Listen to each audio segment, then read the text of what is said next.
Hi, I'm Paul Baxendale and welcome to blog post 17.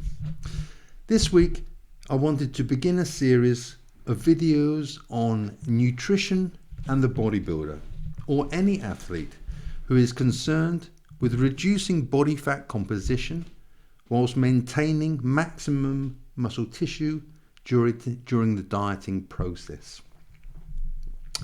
I've taught the personal trainer's course, and sadly, much of the information contained in the course for the association that I was working with was vague at best and simply incorrect at worst. I'd say that different ways of dieting and reducing body fat whilst maintaining your muscle tissue is one of the most contested areas of our sport, with some claiming such a regime, whilst others promoting wildly differing protocols. Now, I'm not claiming I know the answers or that what I'm going to say is the only way to achieve results. But what I do know is that 40 years in this industry has given me a chance to try pretty much every type of diet out there. And I can conclude all of those 40 years and evidence into a conclusion that won't make things easier for you, but I will promise to go on to explain how differing approaches work for differing people with their unique bodies. Let me state this clearly right up front. There is no one way that is right or applicable for everyone to follow if your goal is to maximize losing body fat and maximizing muscle tissue.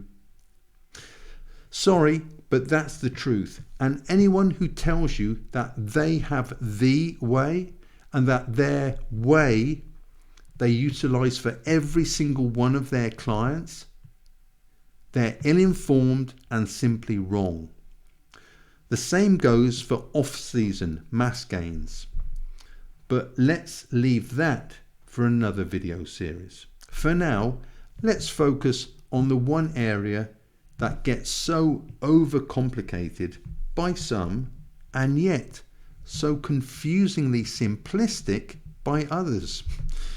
It's the reason that if you have a coach that you pay money for and that they are not giving you a nutritional approach uniquely worked out for you personally, after getting to know your body intimately, now I don't mean intimately in a sexual sense obviously, but that they know how sensitive you are to carbohydrates and insulin, whether or not your body works better with faster acting or slower acting carbs at particular times of day, whether your body works better with using fat for fuel or carbs for fuel, in what states you use either best, or fat or carbs, whether your metabolism is of a naturally slower or faster nature than the general, whether you have allergies to particular foods, how sensitive you are to foods that can elevate estrogen. That's what I mean by intimate. As you can gather, nutrition is not as straightforward as some coaches would like it to appear. If your outgoing calories expenditure is greater than your calories intake, then you will lose weight group. Now, notice hopefully they say weight in that sentence and not body fat in the sentence. What if you did lose 2 pounds in 1 week, but that 2 pounds was muscle tissue and water and not body fat at all? Would you still be as satisfied with the result? I would hope not. I think the best way for me to describe how I've worked out my own nutritional strategies for my clients is by describing my own experiences throughout my career with dieting for shows, and describe what the results were with each different strategy. And lastly, what I would also say is that the things that worked for me at the start of my career when I was a teenager didn't and wouldn't work for me as a 40-year-old athlete.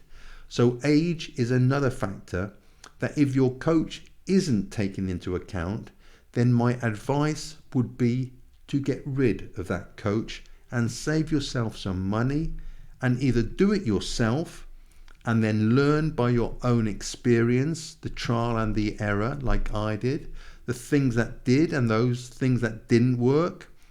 Or if you would rather not learn yourself but are more focused on just getting the result, not the knowledge, then go to someone who takes a truly personal and a vested interest in you as an individual athlete, and not just as another client that they send out the same diet sheets to, no matter who you are.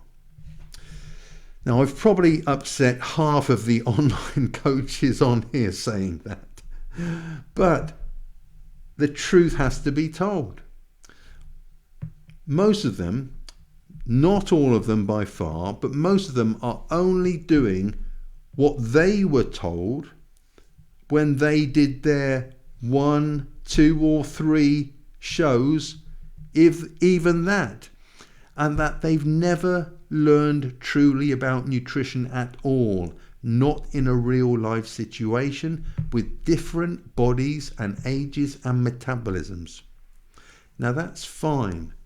I don't mind upsetting half of them if it means you save yourself some heartache in poor showings and save yourself some money by either learning the process yourself or go to someone who will give you what you deserve. And that is someone who has the knowledge, a proven track record of getting people into shape safely, and has clients who stay with them for long periods of time. And by that I mean years. When I was a full-time personal trainer, I only could ever take on 20 clients at any one time. Any more, and each of them would maybe get 96 or 98% of me. And I had to feel as though I was giving every single one of my clients 100% of me to feel as though I was doing my job properly. And it was also much more rewarding that way. Yes, obviously, I had to charge a higher premium for people to hire me, but I always found that if someone really wants that badly for you to be their coach, they will find the money. They'll either cut back on other non-essential expenditures or just find it somehow. And the interesting thing was that not only did my clients find that they all got the results they wanted, but the rest of their lives tended to improve at the same time. And very often they would end up getting raises at work or promotions, or their businesses would begin to become more effective and their income would increase anyway. Therefore making hiring me not an outlay as such, but more of an investment, which meant a win for both of us. I coached for over 20 years, while I was competing and afterwards. And I only stopped when I committed myself full time to becoming an academic. Having said that, I did take 1 or 2 clients after that point, people who I already knew and wanted to help, or there was one guy from Instagram who contacted me in such a way and sent me videos of his training that so impressed me that I decided to take him on because I knew he should He could turn pro and should turn pro. He had all the tools needed, and he's a super great guy. So I loved working with him. In fact, again, we're still good friends today. And I suppose I've almost developed a kind of father-son relationship with him, where he can come to me with any aspect of his life that he has concerns over, which is a great honor for someone to think of you in that way. In fact, he is a great example of where the traditional bodybuilding diet just wasn't working for him. And it took us months to find out which foods worked best to replenish his glycogen stores, which carbohydrates worked with him, and which made him feel bloated and uncomfortable. So let's start with my early days in bodybuilding, and I'll try and remember what foods I was eating to gain muscle and how I dieted for my very first show, which was without any help or any support at all. In fact, I hadn't a clue what I was doing. But somehow I did manage to get into shape good enough to take second place. It was a miracle, thinking back, as I knew absolutely nothing about dieting for a show back then. Wait until you hear about the things that I was eating and you'll either laugh or cry.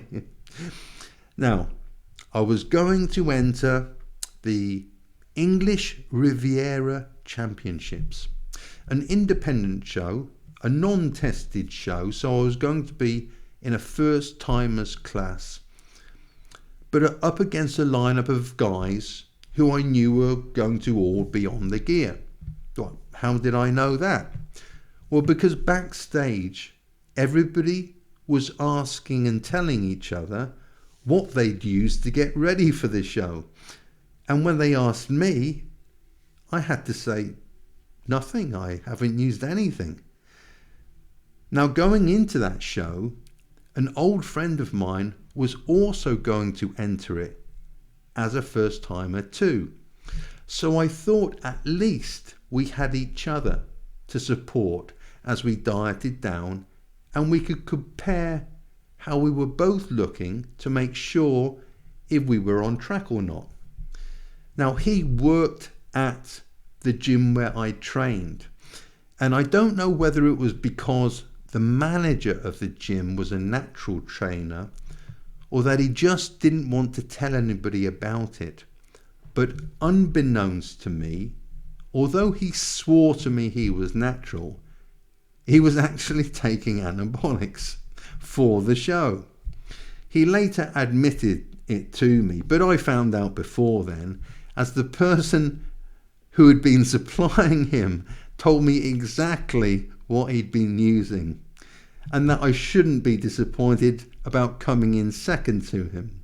Yes, I took second place in my first show, which I was over the moon with, and I was happy for this guy to win. And he did look good, gear or no gear. So how did I manage to take second to him in a show where everyone else was on the gear? Well, partly, somehow I managed to diet well and keep most of the muscle I did have at that stage, but mainly it was down to my genetics, which is just luck, fate at the end of the day. I had a very good natural predisposition for building muscle, and my frame was evenly proportioned all over, giving me a natural aesthetic that gave me an advantage over others whose physiques didn't flow quite so nicely. I also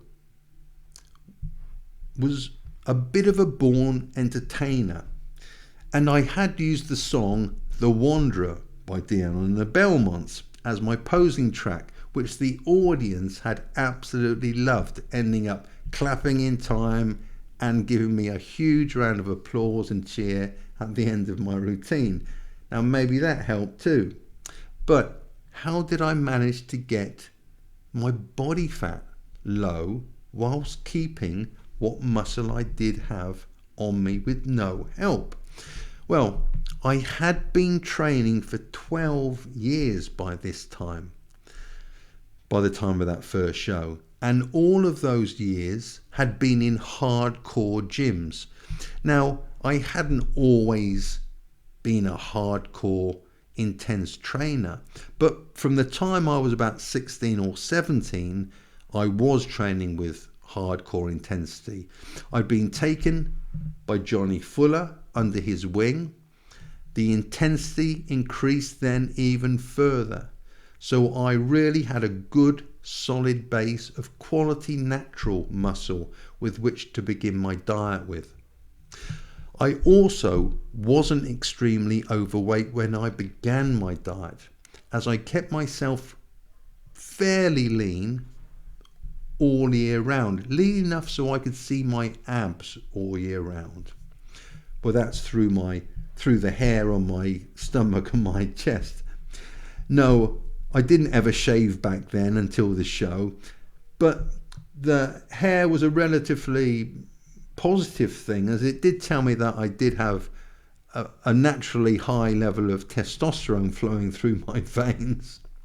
I guess shaving is a fairly modern thing where guys shave their chests all year round, but I didn't back then when I was young. Anyway, I decided I would diet over a period of 12 weeks for my first show.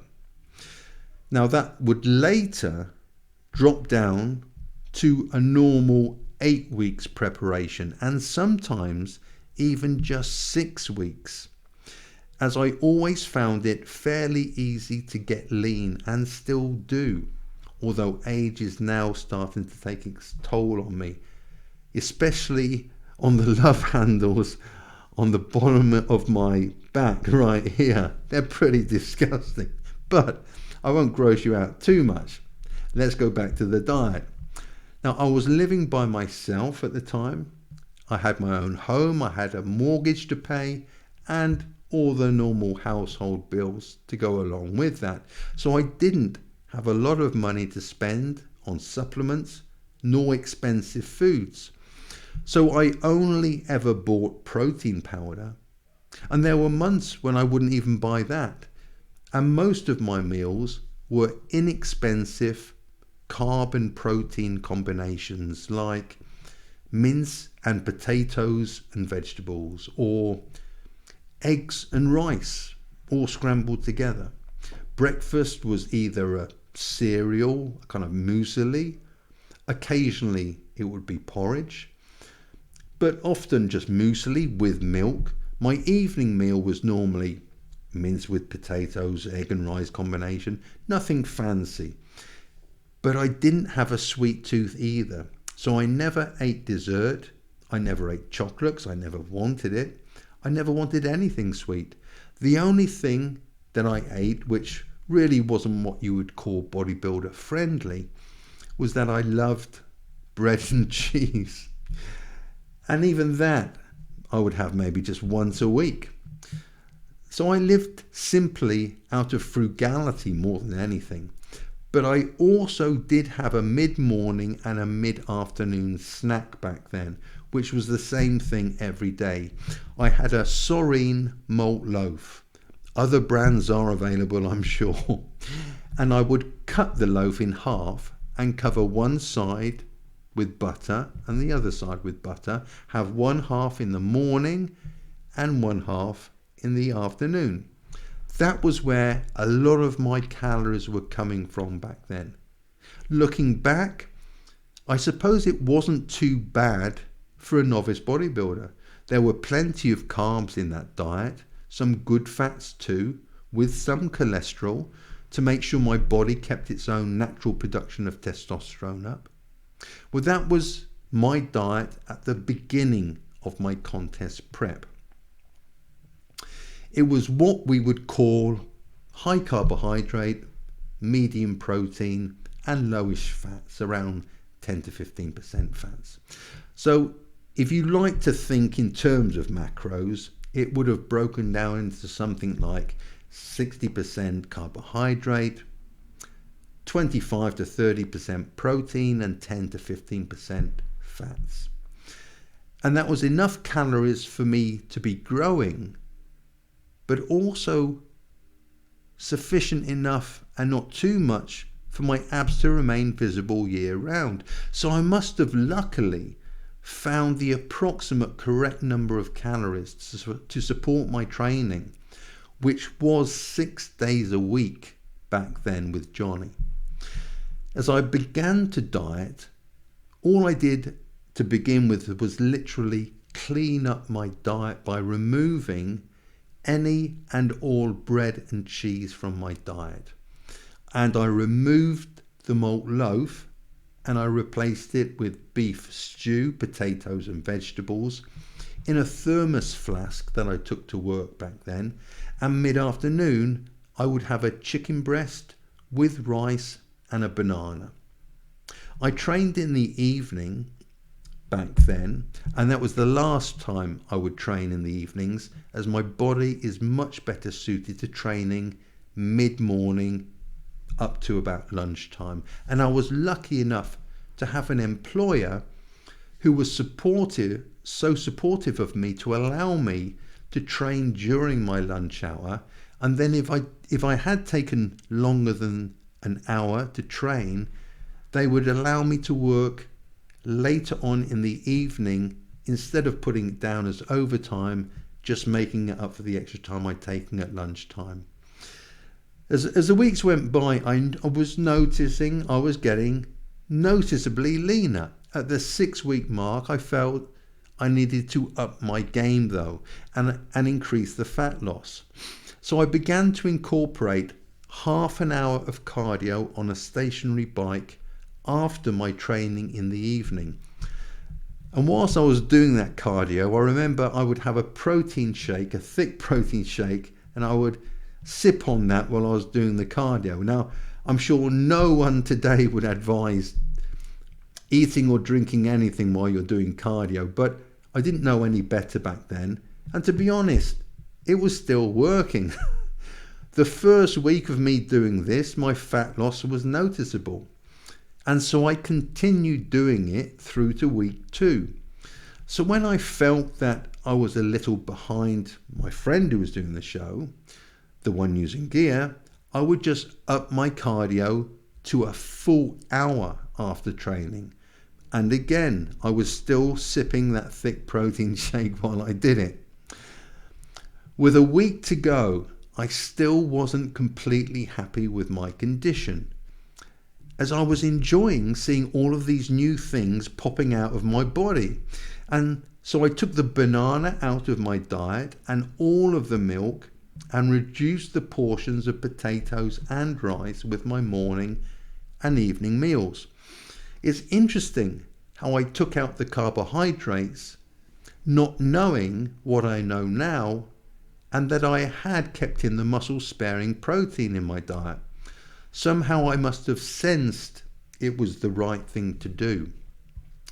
The day before the show, I began my tanning process using Protan, doing it as it suggested on the tub.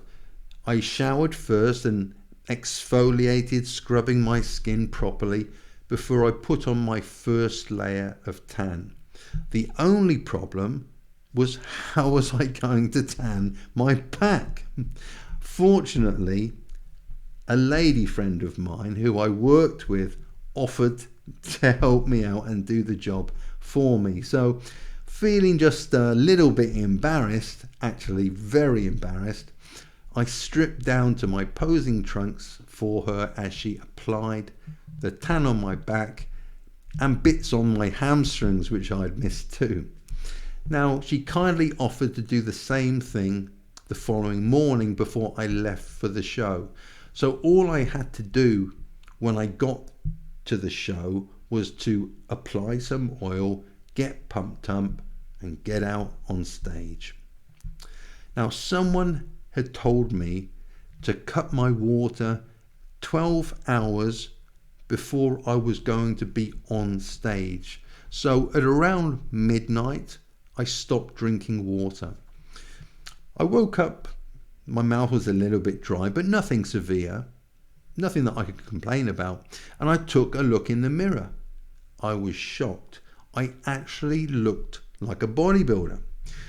It was done through sheer luck, I guess, more than anything else, but also a lot of hard work, a lot of cardio, hard training, pieces of advice from here and there from old competitors, and I had the discipline to stick with my nutritional schedule, something that I never had a problem with. In fact, I loved having a disciplined regime to stick to and to see the results way better than I could have ever hoped for.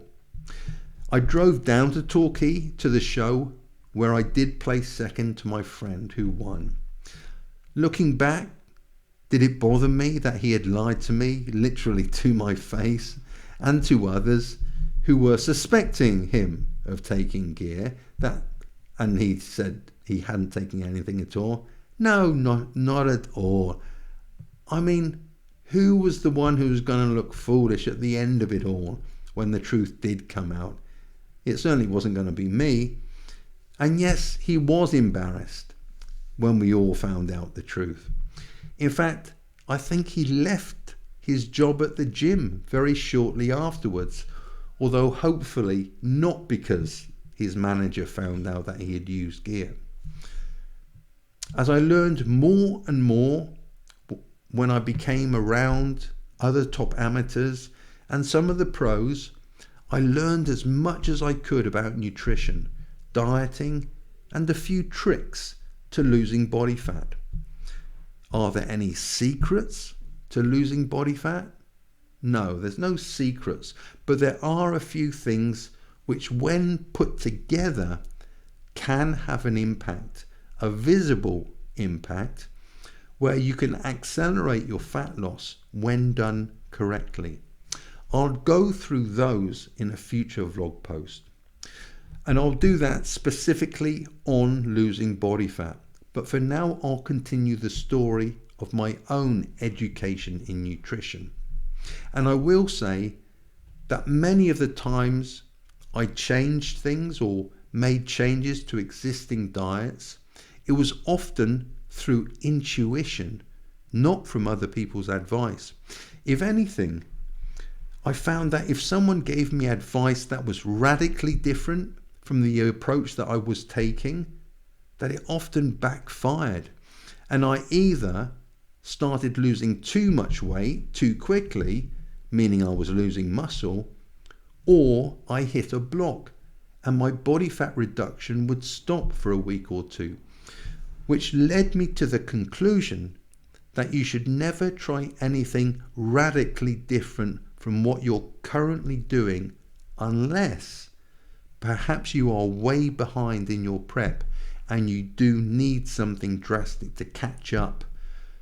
Although in those cases, I would normally recommend someone pull out of the show that they planned and pick a later show to give them ample time to get ready without resorting to drastic measures.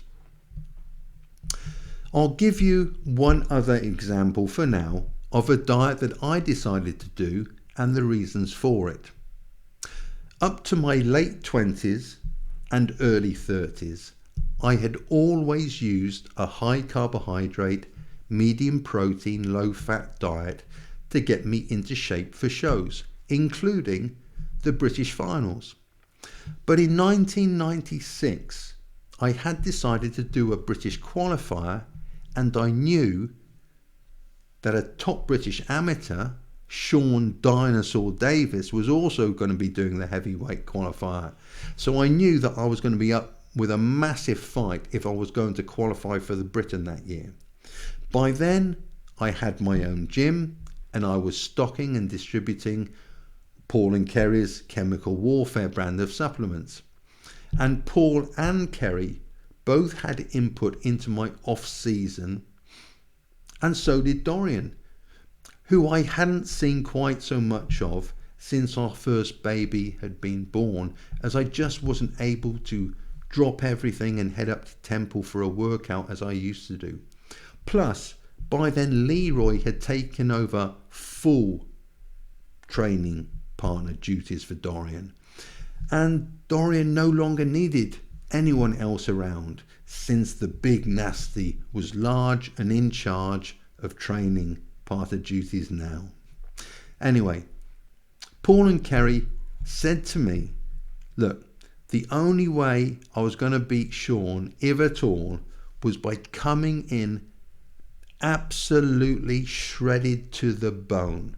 Now, I already had a reputation for coming in shredded, thanks to Dorian's help, but they wanted an even freakier and sicker shredded that I'd ever provided before. Paul told me, you're never going to beat Sean on size, so you're going to have to come in so sick shredded that you make him look soft in front of the judges. Well, that plan made sense, as I had seen Sean quite a few times, and I'd seen him guest pose a few times, and he was an absolute monster. So Paul put together a new diet for me that he said it was going to be the hardest thing that I had ever done, but it would bring me in so detailed that I would see things on my body that I didn't even know existed. Pure Borison motivation, and it worked. I was sold. So we agreed to start the prep at 8 weeks out, as I was usually fairly lean off season, and I had done a few guest posing spots that year, and I never wanted to let the promoters down by turning up sloppy and out of shape. I had my own gym, so I could train whenever I wanted, and when I got tired, I could always put a mattress down behind the counter and grab 40 winks, and just let the members carry on training as I dozed. The situation was perfect for my prep. So, what did the diet look like? It consisted of 8 meals a day, every single one of them the same. 200 grams of turkey breast, 6 florets of broccoli, and a tablespoon of extra virgin olive oil. That was it. Now, I was roughly around probably 130 kilo going into that diet, and I was no more than about 12-13% body fat when I went in. I prepared all the meals for the day in the morning except for the last 2, which I cooked fresh at home so they'd be nicer to eat in the evening. I was training 4 days a week, just as I had with my schedule with Dorian, and I was still training heavy duty with 1 working set, again just as I had with Das.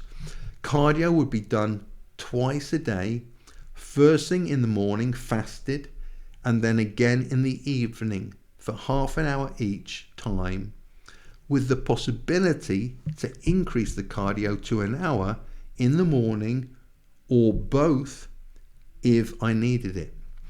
In the first week, I lost something like 8 pounds, which I wasn't concerned about at all, because I knew a lot of that was going to be water weight due to the lack of carbs that I was ingesting.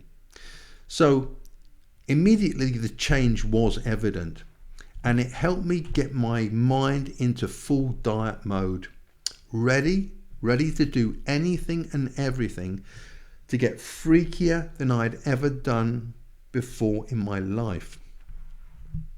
During that diet, the fat literally dropped off me. It was crazy how well that diet worked. It was like all this time my body had been longing to lose those carbohydrates and to switch over to a ketogenic diet loaded with protein and quality fats. Obviously, I was enhanced then, and I was on the first stage of a 2-part cycle in which the first element would have me taking longer acting ethers of testosterone, together with a high anabolic agent.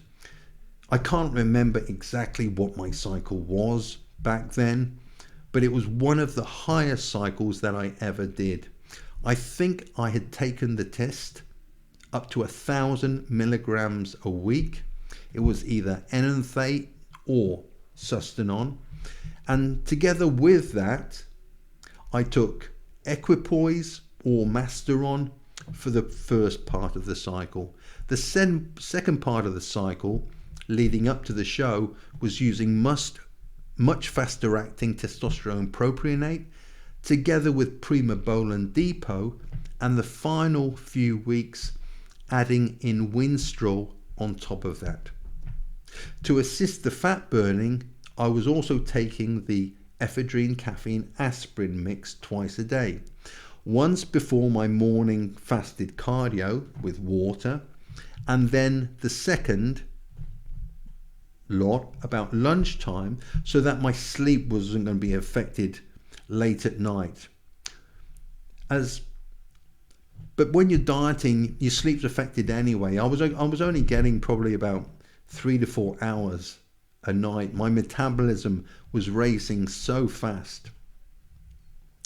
You find yourself literally just lying there after about 3 hours sleep, thinking about nothing but getting up in the morning to do your cardio and then to get to your first meal because you're so hungry. The ECA mix was ephedrine, caffeine and aspirin together. That was probably the best fat burner out there at that time. And it was also a stimulant. So it did pick me up during the day, and especially for my workouts. I had used ECA plenty of times before, and I did even use it off season, but in the off season only ever on back day and leg day, as I never wanted my body to become accustomed to it and dependent upon it. So I always used it for legs or back day, just to give that extra intensity of fire, to take the training to that pure blood and guts level of a temple gym workout. The other supplements I was taking was a good quality vitamin and mineral combination. I was using the Chemical Warfare product, which contained about 12 tablets and capsules in one sachet to be taken in the morning, and then a separate lot of capsules and tablets to be taken in the evening, as apparently some vitamins and minerals cannot be absorbed in the presence of others. So they had wisely split the dosage to allow maximum absorption. I also began taking clenbuterol at around 6 weeks out at 10 micrograms in the morning and another 10 micrograms at lunchtime. Now this increased after 2 weeks to 20 micrograms in the morning and 20 micrograms at lunchtime, eventually maxing out at 40 micrograms in the morning and 40 micrograms at lunch, the last 2 weeks before the show. I didn't ever use any thyroid medication, as it really wasn't needed. The diet with the cardio and the supplements were producing results that I had never seen before. I was amazed at what was happening to my body, and I have to give credit to Paul Borison, credit where credit's due, for I did see things on my body that I never had seen before. I was getting crazy shredded. I wasn't even thinking about Sean or anyone else who may be competing at that qualifier. All I could control was how I looked. And if I could get on stage looking like I thought, then I was heading for at least the best look of my entire career to date. The interesting thing was that I was not losing that much or hardly any noticeable muscle tissue. The amount of protein was obviously partly being converted to glycogen via gluconeogenesis, but my body was obviously using the olive oil and my own stored body fat as its main fuel source to get me through the day, the cardio, the training, and even when resting. The only real downside was that I was feeling very, very tired. My energy levels, despite the ECA, were beginning to drop. And the only times of day I really felt like I was full of energy was when I was training and that first cardio session of the day. Well, about 15 minutes into it, when that ECA combination kicked in. Otherwise, I was exhausted. So I began to take afternoon naps behind the counter. My gym members were fantastic. They would make their own shakes and they would just leave the money on the counter for me to get when I woke up. This is an example of how tired I was getting, and perhaps an indication of how low my blood sugar levels were getting at times.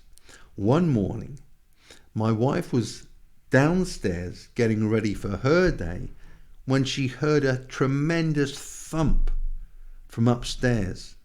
She called out to me and I called back that I was okay, but I'd just fallen off the bike, having gone unconscious for a few seconds. Now, we did have a good laugh about that afterwards, but it could have been really serious at the time. I could have hit my head on anything. My gym members were also very, very supportive. Even with my normal easygoing nature shifting to a very, very quiet, blank look and hardly talking to anyone, it was probably good that I was only competing once a year, or that otherwise I could have lost a whole load of members. As the weeks got closer to the show, it was summertime, and I began to strip down when I trained sometimes, something that I rarely ever did. And the reaction was absolutely amazing. Holy crap, Paul. You look like an alien. You look like a freaking monster. You're shredded. What have you done?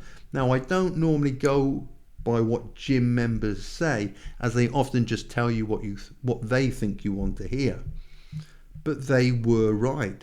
I set a couple of mirrors at the right angles so I could see my back. And for the first time ever, I could see every single fibre of my Christmas tree, my lats. My traps were fibres and huge. And every time I moved even an inch, there were muscle fibres splintering in every direction. I knew I was very, very close. Paul looked at me and told me to up the cardio to 2 hourly sessions a day. And Kerry saw me and said he thought I was in the best condition of pretty much anyone he had seen that year so far. And that was very encouraging, because Kerry was seeing all the top amateurs and even obviously some of the top pros too. The increase in cardio hardly made much of a difference to my already depleted energy levels, but it did begin to slightly eat into my muscle tissue, a concern which I raised with Paul, who simply said it was a sacrifice that I was going to have to make if I was going to stand any chance of taking Sean, since he was coming in big, around 280 pounds for the qualifier, obviously hoping that his size and his shape would be enough to get him his qualifying place, and that no one was going to touch him anyway. He was so far ahead of the rest of us. With a week to go, I was ready. My body fat was almost non-existent. Sitting on the bike was so painful, I had to put a cushion on the already padded seat just to get the cardio done. It was midsummer and hot, and yet every time there was a cool breeze, I was freezing cold because my body fat was so low. I was in the best shape of my life thus far. And in fact, I would say the best shape of my life, even better than when I won the overall British Championships in 2006 as a super heavyweight in the WPF, where I won the overall as well, the overall British champion for 2006. So both diets worked for me, the high carb one and the ketogenic one. Or which one is best? Well, I don't think there is a simple answer, as it depends on your age, your insulin sensitivity, your discipline, and your outcome. But I do know which one I took to all of my future shows, although not quite so severely, and that was to go with a low carbohydrate, high in protein, and medium in healthy fats, such as avocados, olives, extra virgin olive oil, oily fish such as salmon or mackerel, nut butter, and even the occasional use of cream if I wanted to increase vascularity before getting on stage. I also never craved carbohydrates, which kind of told me that I was likely not needing them, nor were they suited to my body then, at the age I was, which was in my late 30s, early 40s. People now often assume that I'm a keto coach, that I put all my clients on a keto low carb approach, but that's simply not true. I use whatever approach is right for them, whether it's high carb, low fat, or high protein and low carb. What I think I have worked out after all these years is that the body needs to go with one or the other of those approaches. A split macro diet, incorporating all macros equally, I think confuses the body in terms of knowing which fuel to utilize for energy. It's either setting up to use carbohydrates for fuel, or alternatively it sets itself up to use fat and stored body fat for fuel. And I think this is where I believe a lot of younger athletes and their coaches come unstuck, by not understanding the body's love of homeostasis. In other words, the body loves to stay the same. Hence why you hear about heavy people, overweight people who go on very low calorie diets and yet fail to lose much weight. But why also some people find it so difficult to put good body weight on, because the body loves to find a set point at which it's comfortable and it wants to stay there. Hence, it takes momentum to drive the body to start the change, and why the first few weeks are so difficult with often little reward, as you are literally training the body to use a new food for fuel, or you are overloading the body with excess calories and nutrients in order to create a new set point. The other important fact about set points is that you need to keep the body at a new set point in order for it to become established and become your new set point. Otherwise, you'll simply reach a new body weight, and if you take the gas off the pedal too quickly, your body will simply revert to its old set point and you'll have achieved nothing. That's why you hear about people who diet and lose, let's say, 80 pounds, only to then put them back on again, often with added pounds. Their bodies just went back to their old set point, as you didn't hold it in place long enough to change it and create a new level for which the body could create a new state of homeostasis for. Now, I always recommend, once a new body weight target is reached, that you stay there for a minimum of 3 months, as that's about the time I believe a body needs to create a new level for which homeostasis can then become your friend and not your enemy. That goes for increased muscle tissue as well as low body fat. If you ease up after gaining 10 pounds of fresh new muscle tissue, unless you hold it there for at least 3 months, the body will simply revert to its old set point, and that hard gained muscle will be the first to leave your body as soon as you start dieting for your next show. Anyway, as you can see, the topic of nutrition can be complicated, but at the same time, once you know and understand the basic principles at play, then it becomes pretty easy to gain or to lose weight. It's just learning those principles and having someone there to be accountable to, often to make sure that you don't make simple mistakes and ruin a good few months worth of work. So, for now, please think about those 2 examples I gave you on dieting and the 2 different approaches, and perhaps I'll arrange maybe for a Q&A session sometime where if you'd like to send in questions for me, I can maybe answer them as best I can. Perhaps we could even do a live Q&A session. Please let me know if that's something you'd like me to do. Also, I admit I'm now contemplating whether I should start taking a few clients again, a handful of new clients once more. I love the process. I love coaching. I just think maybe I could offer my coaching services, and we would have to go through a consultation process of maybe 3 or 4 Zoom calls or meetings just to make sure that I am the right coach for you, but also that you are the right client for me, because it's got to work both ways. Anyway, I'm contemplating it. Maybe let me know what you think about that.